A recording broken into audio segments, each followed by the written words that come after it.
All All right. right, welcome back. It's another Thursday. It's another Agent Tactics. My guest today is Bryce Williams. He's my personal videographer and editor. We're going to go through and talk about video editing tips, how to hire a videographer, when to hire a videographer, and the things that you should be doing to get business with real estate because he's been editing my stuff. He sees what works, what doesn't work. So we're going to be able to ask him all of those good questions. Bryce, welcome, buddy.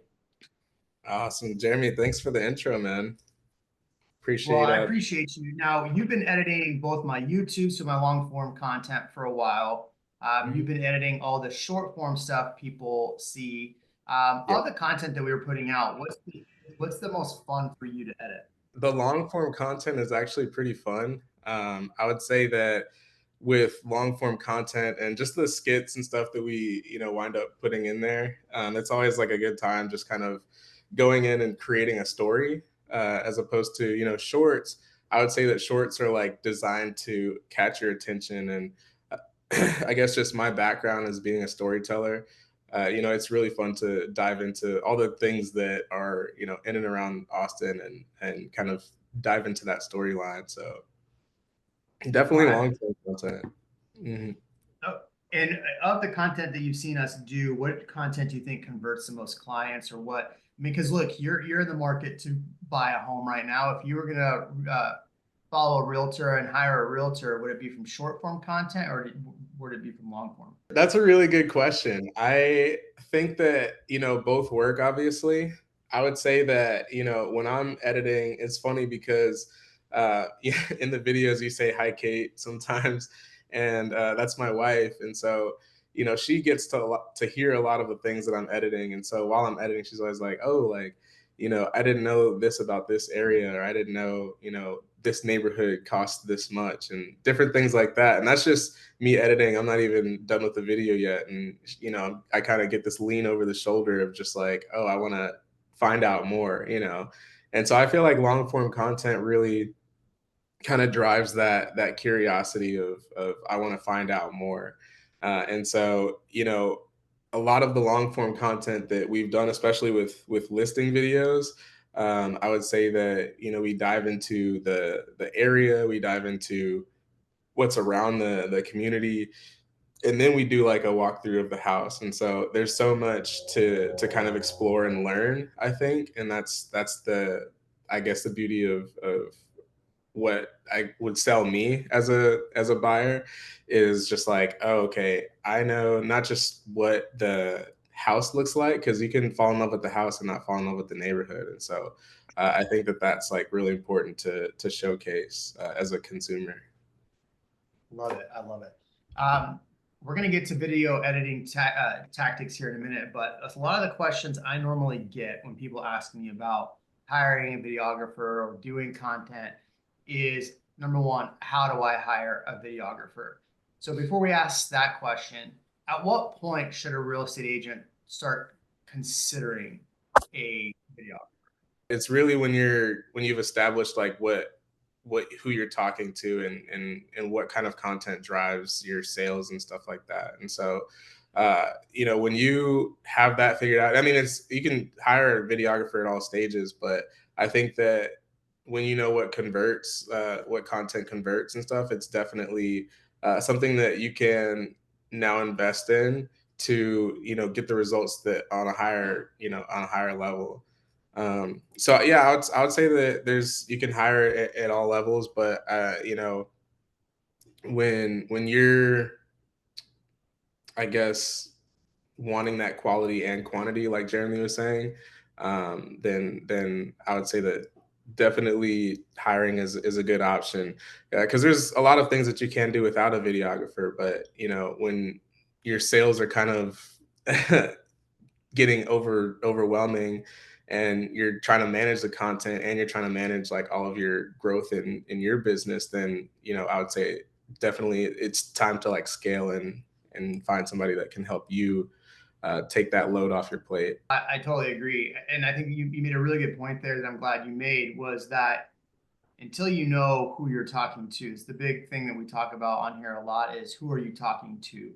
Who is the client base you're going after? And the biggest problem I see most real estate agents make is they just start creating content to create content. They look at okay, this three section thing works for Jeremy. He's getting a ton of views on it. So I'm going to go do that. Oh, and then I see this person doing property tours. So I'm going to go do that. Or, but they never take the moment to say, okay, well, who is my client? Who am I talking to? How am I going to reach them? What content will reach them? Yeah, see, that's Frank. Frank is all over the place when he needs to dive into who is the clients that are looking in his area and how am I going to talk to them? What am I going to talk to them in video about? Okay.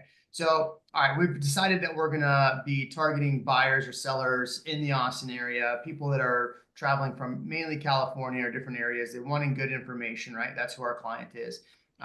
People who are educated on the selling process slightly, but they want to hire the right person and make sure that they are reaching those buyers that are traveling from out of town. Those are our two buyer types, or our two clientele types that we're looking for when we create our content, right?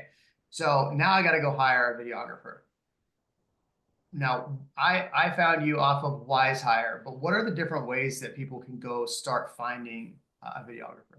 If you're looking for, an editor, like somebody that you can kind of grow with, there's different colleges that you can visit and just see if there's any people looking for internships. I would say that if you're looking for, I would say that there's actually videographers that show up to real estate events. There's always ways to connect with videographers that are at different events. Join a Facebook group. Maybe there's one called Real Estate Media or something. But joining something like that and or going to a school or something like that, I would say is just ways that you can organically meet a videographer in person that's passionate about their craft and stuff. Yeah, I mean, you made a really, really good point. I've said this, and I can't tell you how many times I've said this, and I don't know if anybody has ever taken me up and actually done this, but your local junior college, your local school, if you want to get affordable in-person videographer, go there. I mean, I'm in Austin, go to UT, go to the marketing department and say, hey, I'm looking to hire somebody, like who should I be talking to? They'll put you in touch with a professor, talk to that professor and just interview. Um, or do what I did and go to like Indeed, places like that you can go on. And for like what I did with Bryce is I said, hey, I'm looking for somebody to pay X amount per month. Here's the amount of content that I want to put out per month. Who's interested? And I had probably 30 applicants. I think four or five were like worth my time talking to. It was interesting was there's a lot of young kids. Like when I say young kids, like in high school. Oh wow. Yeah, I had four or five like in high school kids, and I'm like, I don't know how we're gonna shoot in the middle of the day if you're in school. Like, that's just not gonna work. Go in your neighborhood. Hey, look, I'm putting out a lot of content. Who's got your Facebook groups, like you said. So if I'm trying to hire you, we did this. We sat down and talked. Right? What questions? And Frank, thanks for asking this question. What questions should we be asking you in order to find out if we're the right fit for you? In the case of real estate media, if you don't know what you're doing, it really won't turn out the way that you might be paying for. So the reason why I say ask what their niche is, or at the very least, like have they shot real estate before? It definitely does make a difference because there's so many. It's just a different study from events to all kinds of different fields in video. So for example, I've run into just realtors in the past where they have horror stories of a videographer or photographer that came in and they didn't have the right lens, and so like just the lensing alone, I think that would be another good question. If they haven't shot real estate before, I would say, or at least have like an interest or passion in real estate, it's gonna be pretty tough to, I would say, teach a videographer about how to shoot real estate. So I would definitely make sure that they at least have like an interest or passion or like the right equipment for real estate. So um, yeah, I would ask Yeah, I those mean, like the questions. the biggest things that I have when we met, the biggest questions I had, what equipment do you have? Right? Mhm. Because what camera are you running on? And so for a lot of you, you're probably not going to know which camera makes a difference. So, okay, what equipment? Let them tell you what equipment they have. And then they should send you like different videos or content that they've created. And is that going to fit in line with what you're wanting to do? I would also come up with 5 or 6 video types. Like if you're brand new, haven't had a videographer, I would say, hey, here's like 5 different video categories that I'm thinking about doing. Can you shoot this? How would you shoot this? And then actually send them a video and say, how would you change or make this video different? Now, I don't think that question's important, but you can get a read into how maybe they would analyze a video. The problem you're going to have is it somebody hiring a videographer who isn't seasoned. Like Joanna in here, she's seasoned. She's got videographers. She's done this. She's hired people before. So maybe we ask Joanna to pop in here and give her experience in this too, right, Joanna? Come on, girl. I would go through and look at all the content that they've actually created and figure out if that's going to be in line with what you want, right? The real estate stuff is important, how to make these shots work. But I think, are you going to gel? Do you guys have the same idea? Can you sit with that person and say, hey, I'm thinking about doing this, and then they come up with a different idea, right? Or sit down and go, I'm thinking about doing these, like this style of content. What are your thoughts? Because the thing is, the videographer, their job really is to just shoot and then edit, right? Shoot and then edit. Their job isn't really to come up with the content. So if you're going to go to the person and say, okay, hey, help me come up with the content, what am I doing? Who am I going after? And what content am I going to create? If you hire a videographer and go, okay, now what do I do? There's good videographers out there. There's times that I sit and Bryce and I'm like, this is what my idea is. I don't know if I like it. And then Bryce, because we've done so many videos together, goes, no, I don't think you should do that. Maybe we should do a shot like this. Because the thing is, like when we're thinking about the content, we're not thinking about shot composition. What I mean, and Bryce can probably talk about shot composition. He's thinking about, okay, if I'm going to shoot this, then what frame would come next? Then how would we transition into this, right? How would I make that work? Because if you shoot it and you want this grand movie and then you get like this just like half-ass video back, well, it's how you guys shot it too, right? And that's Mhm. why I think it is important to edit on your own or learn how to edit, which we'll go over editing in a minute. Yeah. Um, Catherine says it's not easy in her area to find videographers that will also edit long form. What are your thoughts on that? If you are in an area that maybe doesn't have that expertise, or someone that specializes in long form in your area, I would definitely turn to online researching, or like we were talking about earlier, one of the Facebook groups or something. Maybe just typing in like media, real estate media or something in my area. Catherine says she found somebody overseas. We're Mhm. we're talking about putting together we're doing our car condo here in Austin where we're going to shoot content for people. Mhm. And we're talking about, finding the people overseas. Raj has a really good method. Um, if you go back to that Raj video where he found different people, that was definitely the way to go. Frank asks, what about salary? I know it changes regarding your experience, but generally speaking, how much is it hourly and then per video? That's a great question. Yeah. One I never answer on this on here. So what should people be looking at dollar wise per video?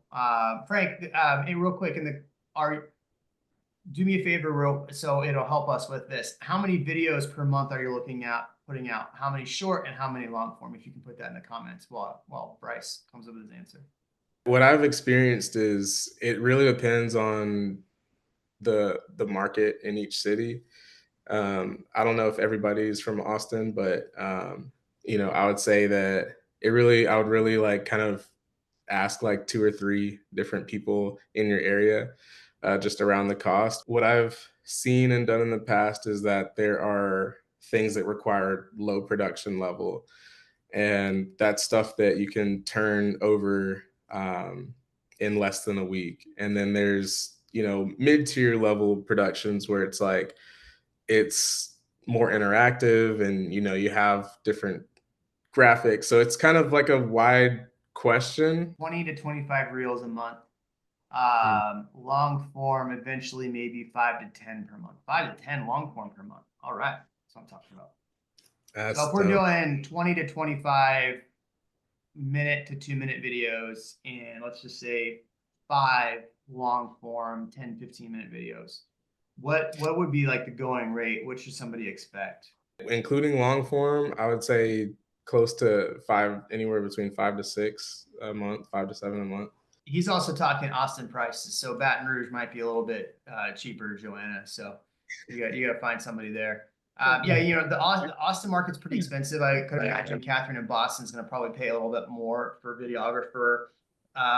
Venus in the Denver area or North Denver area, probably a little bit different pricing, but probably not much cheaper than that. But I would say on average, I would look probably around 5,000 a month. Now, again, like here's the thing that I think you run into. Um, one reel here is $250 for 30 seconds. Yeah. So that's quite a bit. And so that's the point is like if you're gonna pay $250 times five, right? So that's five, you're gonna do 5 a week, and then that's 10 a month, or not, it's 20 a month, right? That's a pretty huge cost. So the question becomes like, how do we do that economical? She's doing 150 per reel for a home tour. Home tour, yeah. So that's a prime difference, right? So Boston, you're 150 per reel. Joanna's 250, and then Joanna's 150 in Baton Rouge for a home tour. Joanna, just curious on the home tours, how long is usually your videographer there, and then do you shoot long form with it too? Because typically, like what we do is like, so we just shot with Brandy. Brandy's on here. We just shot a home tour with Brandy, and then we shot our long form. And so typically, what we try to do is shoot everything all on a Tuesday. And so what I'll do is I do those 3 newsy style videos. And so what I'll do is I'll pre-write the scripts. We find a spot to shoot it. We shoot all 5 of those, and then we'll break right into our long form content, and we're done in 2.5 hours, right? So we'll shoot maybe 5 hours total a week. But like this week, we did that, and then Brandy and I we shot a listing video, which took about an hour and a half, probably not even that long. We could have made it a hell of a lot longer if we wanted to.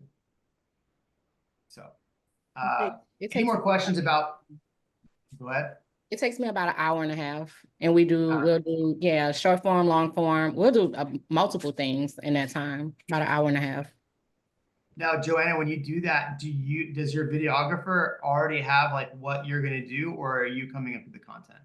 Oh no, I come up with the content.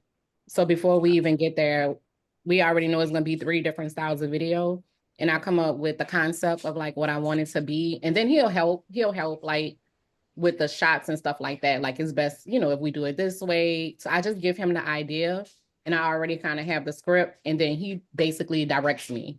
Like, okay, do this, come from this way and stuff like that. But I come with the idea because it cuts time. Yeah, yeah, yeah. Otherwise, you're sitting there for a long time trying to figure it out. And we've done that too, where Bryce is looking at me like, "Dude, come on, where's the ideas?" And then he's trying to help me with the ideas, and then we sit there for 30 minutes and nothing gets done, and then we just go get a hamburger instead. So, uh, Or tacos. okay. Catherine says, for home tours, videographers include a reel for free. They create a talking tour and MLS non-branded for 900 to 1,000. I don't think that's terrible. If you're doing 4 listings a month, that's $4,000. So we're right there in the same spot, right? She says she has to come up with the content. I have to come up with all the short shot list and incorporate that in the neighborhoods. Cool. Any more questions about hiring an editor, how to find an editor or videographer? Because I want to move into editing and how you should be editing and what you should be editing on. I'll take any other questions first before we do that. Gail, you got anything? What's up, Tomcat? Good to see you, man. Good morning and meow to everybody. When you're talking about the audience that you're speaking with, there's a great book called, I got to cheat, Infinite Impact by Amber Vilhauer. And she goes into great detail in identifying not just the group like buyers or sellers that you want to speak to, but the specific person. And so even though you don't go and address Jeremy or whoever this person is, you know that you're creating content that's specific to that person and you're filling a specific need. And so instead of going, oh gosh, all buyers, because there's a 20-year-old buyer and a 75-year-old buyer, now you're focused on somebody who's, in my case, divorced mother of two, C-level person who's 46 years old and doesn't like to ask questions because she doesn't want to look dumb. And so you might phrase your video or whatever your words like maybe you're wondering blah blah blah, and you're specifically talking to Lori and not mentioning her name. And so that ends up attracting a very specific person. But here's the thing: when Amber did this, she's got this what's that called? An avatar that she speaks to named Heather. And even though Heather is her primary contact, probably 65% of her business comes from men. So it's not that it's a gender necessarily, it's just focusing your message specifically to somebody so you know that they're, you know, looking for $1 million house or 300, whatever that is. So it's more specific. Yeah. That's what you get for saying, hey, Tomcat. I mean, that's why I pick on Tomcat. What was the book again? Amber Vilhauer. What was it called? Infinite Impact. Infinite Impact. Perfect. All And right. it's really kind of a, it's really just kind of a working book. Like it asks questions and you go and do. And it's not just something you read and put to the side. It's like I ended up writing 38 pages from it. Oh, nice. Perfect. All right. Bryce, before we get into editing, what other tips would you give a realtor who's trying to hire a videographer? What else you got? Any other tips before we get into editing?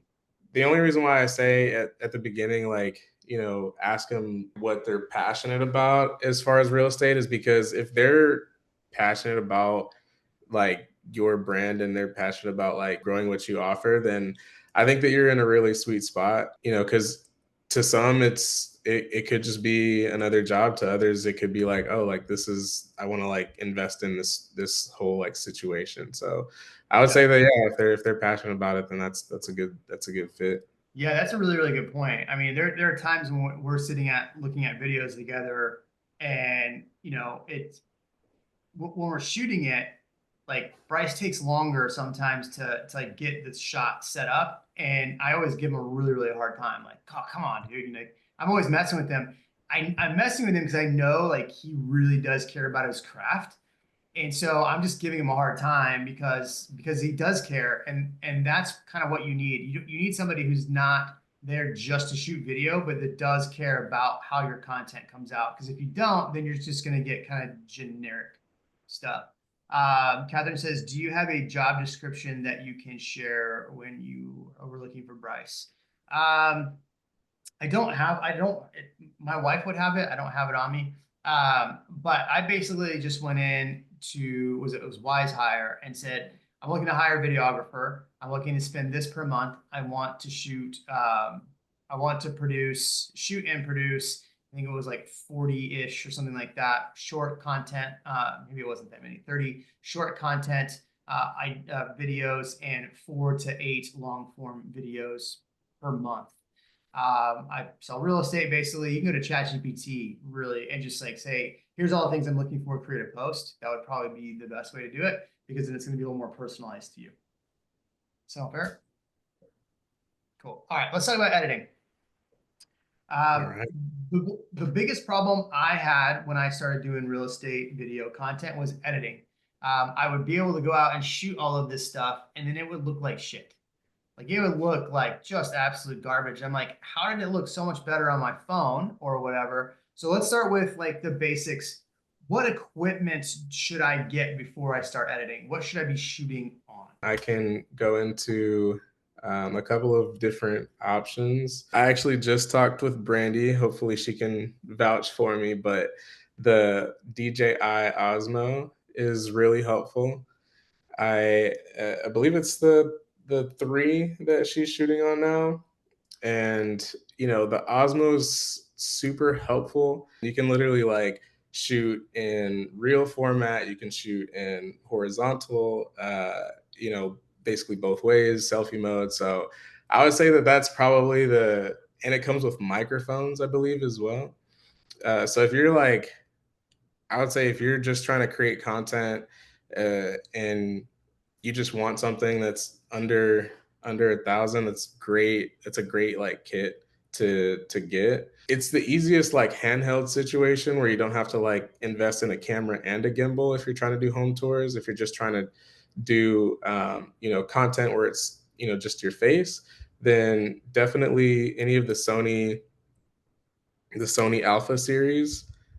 So on screen, what you would type in is Sony A7 or Sony Alpha. If you type in Sony Alpha and then just pick, the cheapest wide frame or full frame camera, then that's also, I'm a big fan of Sony as well. Yeah, I mean, look, reality is you don't have to make it super hard, but grab your cell phone. You can shoot on your phone. We use the Rode Go mics, but you can get the DJI mics too, 150 bucks. Just Yeah. make sure you have good audio, and then use your phone, right? Get the Osmo Mhm. gimbal. Figure out Yeah. how to learn that. Use one of those two things. I'm shooting on a Sony Alpha camera right now as my main camera here for this. And this is the only camera I use. It's VZE10 is what I use. I've got really harsh lighting coming from over here. I just didn't have time to fix it. So what's good about shooting on your phone too is like the problem I always have, and this becomes like a pain in the ass, is like if you're shooting on your camera, then you got to take that card and you got to put it in your computer, or you got to put it in your wherever, and then you got to like transfer the file over. With your iPhone, if you have a Mac computer that you're editing on, you can just share it. Or if you're editing in CapCut, you can just CapCut edit right there on your phone. So that's why I think just using your phone is probably just as good as not. YouTube University is where I learned. She's right. I think that Raj, actually, now that I'm thinking about it, I think that Raj has his phone on a gimbal. So that's also kind of more to what you were saying. Just getting a gimbal for your phone and just going at it. Yeah, I think, or use the DJI. The only difference is you're gonna have to take that card, put it in your computer, upload it, and then edit it. So, all right, let's talk about editing. Okay, so we're shooting on our either DJI, we're shooting on our phone, right? We don't want to get super expensive yet. We don't really want to go to the Alpha series yet, because the Alpha series, between the camera body and lens, which is 1,000 lenses, you're talking, $5,000 to $7,000 just in camera setup. Then you got that big old nasty crane, and then you got to do lighting. So for simple, let's keep our phone. All right, how are we editing? What are we editing? I currently am editing on 3 different platforms. And so right now, if you're not trying to get fancy, I wouldn't use Premiere. Premiere, you have to build a lot of things from scratch. I right now am in between CapCut and Filmora. So the thing with CapCut is I love CapCut, but it's I'm gonna be honest, I don't know if it's gonna be around. They keep flirting with the ban in America, so that's just something to kind of look out for, unfortunately. CapCut's owned by TikTok, and the last time that they shut down TikTok, they got rid of CapCut, and so there was a CapCut-ageddon, and they keep flirting with that idea. So you're using both CapCut and Filmora. What's the difference between the two? They are pretty similar, actually. So basically, what you want to look for as a baseline is it's called AI editing software. And if you, at the very least, Google that and say, like, hey, what's the best AI editing software for 2025 or something, then more or less they're going to do kind of the same features. The thing that I like about CapCut that's unfortunate that it may or may not be staying is it does have a specific folder for music. It has, and I'm talking about if Oh, okay, we're not talking about desktop. We're talking about the phone, right? Talking about Um, both, either one. okay.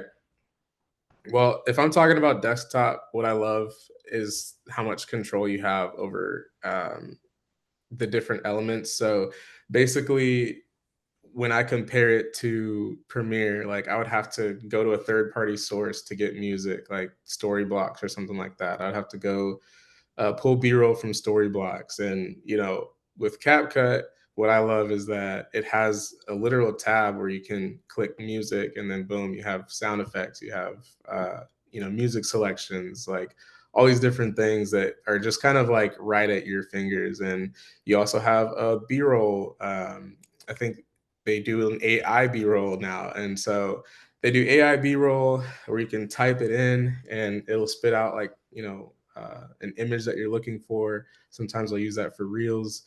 But it also has just like generic B-roll that you can pull from CapCut as well. And so it's all like on the same platform. And so I love that I don't have to go to all these third-party sources. I could just kind of drag and drop into the timeline for whatever works. It makes my process a lot smoother and a lot faster for editing. And the good thing about Wondershare is that it's pretty similar. It's pretty similar.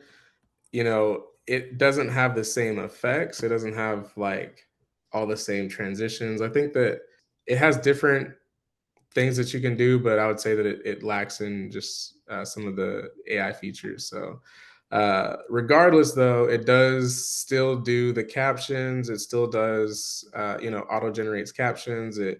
Filmora also does AI eye tracking. So it'll basically, if you're reading a script off of a screen, you can also, click the AI tracker, and then it'll line your eyes up with the screen if you're not looking into the camera, basically. So Okay, so CapCut is your favorite, Filmora second. Mhm. Ray says, what's your workflow? Are you filming and editing 4K? I find that I need to proxy my video in order to edit because it's overworking my computer. Curious what you do. I use Final Cut Pro for long form. A bit of time consuming though. Also, I almost filled up my 2 GB drive for a single long form video. yeah. I mean, I definitely edit in 4K. I also maxed out my computer, so I think that helps because I kind of went into it knowing I was going to edit 4K. So I think that it depends on your RAM, uh, what you have for RAM. So maybe if you want to drop that, but also what's interesting is when I edited on Premiere, it wound up giving me the same problems even with the same laptop, even with the same like powerful laptop. And so Premiere always crashed on me, and that's supposed to be like the more powerful software. But when I went to CapCut, I don't know, it's really smooth when I've been editing. It hasn't crashed on me. I do have to proxy it sometimes, to answer your question.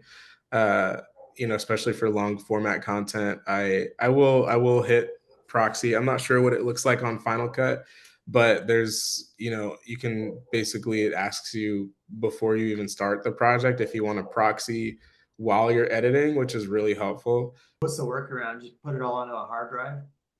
It's the hard drive will help like free storage from your computer, but it's probably going to work just as hard if you have anything else open other than the project you're working on. What questions, Venus? What questions do you have for young Bryce here? Who's buying a house in the Austin area soon? I think my biggest issue is just managing my time, really. And so I do all of it myself. And one of the issues that I've been seeing lately with CapCut is if I do it on my phone and I do it on my desktop, it's not sharing, even though I'm on the same account. And I'm not quite sure why it's not. I don't know what I'm doing wrong. I guess that's all I'm saying about that. What do you mean it's not sharing? So if I start a project on my desktop, it's not showing up on my phone, on my CapCut app. Are you signed in on both? I double checked that. I used to be tech support before real Yeah. estate, so Yeah, I mean, I am definitely not tech support, so but I can definitely try to help. Yeah, we don't There, need to take the time right now. That's one of my biggest questions right now about CapCut. I do most of my video editing in video just because it has free B-roll, but it's time Mhm. to start getting my own and Yeah. focus on one. Yeah, I mean, there's also different workspaces in CapCut? I don't I know looked if at that too. Yeah, I just okay. don't know why it's not sharing, but Everybody has the same issue. Gail has it, Joanna has it. So oh, I'm it so might glad be, I'm not alone. yeah, you're not alone. Yeah. Interesting. Okay. And we don't have to take the time today. If somehow you're digging around and you figure it out, maybe just shoot like a little short Yeah. 5-minute video as here's what I Yeah, found. But yeah, I can't figure it out at all. yeah, that's interesting. Okay. Yeah, I can definitely look into it because I'm sure if Thanks. it's that many people, then I gotta prepare myself too. Cool. Yeah, good question. Jennifer's driving and has her hand up. So Just I don't know if wondering, that's Jeremy, in another call we were on together earlier in this week, you were kind of digging in a little bit about how you put together a video, kind of like the back end of process. And so I'm wondering if you can sort of share a little bit about that. Like, number one, I get a piece of news information. Number two, I dig around for B-roll, or I tell Bryce to dig around for B-roll. Like, how do you guys work together to get that, or are you 100% using your own B-roll when it comes time to that? So one is process and two is B-roll sources. got it. So typically so everybody's content's going to be a little bit different, right? And so for me, I just spend a lot of time reading articles. There's times that like, again, for my long form, I know basically what we're going to be shooting over the next 4 weeks based on, based on my buckets of content. And so, as I'm looking, I'll find different articles that pertain to it. I'll put those into a spreadsheet. So typically, like what we do is I will take on a Google Doc, I'll go in, I'll take an article that's going to be a short form video. I'll take it, go to ChatGPT. I've already got like a pre-made thing, and I just drop the whole article in there. And then if I like it, I'll copy and paste it, and then just make some edits, or I'll ask it to do a couple different revisions. And then I basically, once I have like the 5 short form videos that we're going to do, I send it to Bryce with the link of the article. That way he can pull different screenshots. And so that's like the ones that we do, the 3 ones. So that's what we do for those. For our listing videos, Bryce is doing pretty much all the B-roll shots there. He's bringing his drone. He's doing all the B-roll of the property. So that's how we do it there. So typically, if I'm going to go to a listing, I know I need 3 short form videos out of it and a long form video. The long form video, we're going to hit these metrics. We're going to talk about the community. We're going to talk about the neighborhood, what's around there, the actual the suburb, why people are coming to the suburb. We're going to talk about the amenities, and then we're going to talk about the actual house itself. So not super hard. I just know those are the key metrics we're going to hit. Okay. And now for B-roll for other videos that we're doing for my long form YouTube videos, I'll let Bryce answer that because some of it's a mix and then some of it he's pulling. It's all relative to what the topic is. When I'm pulling B-roll, it's mainly to cover maybe the community and like surrounding areas. We just did a listing video where he was talking about like Chewy's. And so what I did is I got B-roll of like Mexican food, and I got like a picture of like their logo or something like that, because we were talking about the space, but we didn't necessarily like shoot there. Put B-roll when it's necessary, but also make it relatable. That's something that I feel like me and Jeremy kind of refined over the past couple of months, is making sure that the B-roll is pushing the story forward and not generic when it doesn't need to be. If it's talking about the community or surrounding areas, just go to Google Maps and go to their website, and then more than likely they might have like a web banner or like a video or something like that you could just screen record, like screen record the videos off of websites, or YouTube is somewhere where if I'm looking for something extremely specific, I'll go to YouTube. Those are the freest options. I also have a subscription to Storyblocks where you can basically have like generic B-roll or stuff like that. And CapCut is also a free option. If you just go to their video tab, they have options for that as well. Okay, cool. What about music integration process of editing? Are you using specific system? I notice at times if I integrate the music, Instagram allows a few days, weeks later, the video audio is muted.